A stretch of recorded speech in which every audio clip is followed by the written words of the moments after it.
ಮಡಿಲು. ಒಂದು ಚಿಕ್ಕ ಕಥೆ. ಸುಂದರಿಯು 3ನೆಯ ಬಾರಿಗೆ ಟ್ರ್ಯಾಕ್ಟರ್ ಶೆಡ್ಡಿನಲ್ಲಿ ಮರಿಗಳನ್ನು ಹಾಕಿದ್ದಳು.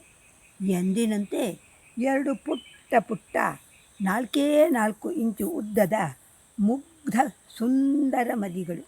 ಮನೆಗೆ ತಂದು ಕುಕ್ಕೆ ಕೊಟ್ಟು ಬಟ್ಟೆ ಹಾಸಿ ಬೆಚ್ಚಗೆ ಮಾಡಿಕೊಟ್ಟರೂ ಅವು ಬಾಳಲಿಲ್ಲ. 4 ದಿನಗಳಲ್ಲಿ ಹೋಗಿಬಿಟ್ಟವು.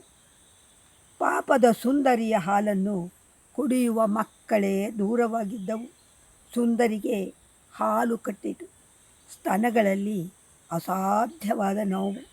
ಹಾಲು ಹೊರಗಡೆಗೆ ಹೋಗದಿದ್ದರೆ ಜ್ವರ ಬರುವ ಸಾಧ್ಯತೆಯೂ ಇತ್ತು.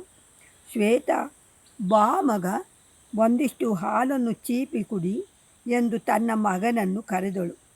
ಹತ್ತಿರ ಬಂದರೆ ಕೈಯೆತ್ತಿ ಹೊಡೆಯುವ ಅಮ್ಮ ತನ್ನನ್ನು ಆಹ್ವಾನಿಸುತ್ತಿದ್ದಾಳೆ. ಅದು ಹಾಲು ಕುಡಿಯಲು ಎಂದು ಶ್ವೇತನಿಗೆ ಅಚ್ಚರಿ. ಅವನು ಹೆದರಿ ಅಮ್ಮನ ಬಳಿ ಹೋದ. ಸುಂದರಿ ಅವನನ್ನು ಹತ್ತಿರ ಮಲಗಿಸಿಕೊಂಡು ಪಿಸುಗುಟ್ಟಿದ್ದಳು.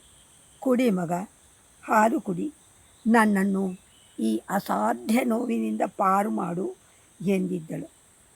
ಪಾಪದ ಶ್ವೇತನಿಗೆ ಅಮ್ಮನ ಮಡಿಲು ಸಿಕ್ಕಿತ್ತು. ಅಮೃತದಂಥ ಹಾಲು ಕುಡಿಯುವ ಸೌಭಾಗ್ಯ. ಶ್ವೇತನಿಗೆ ಪರಮಾನಂದ.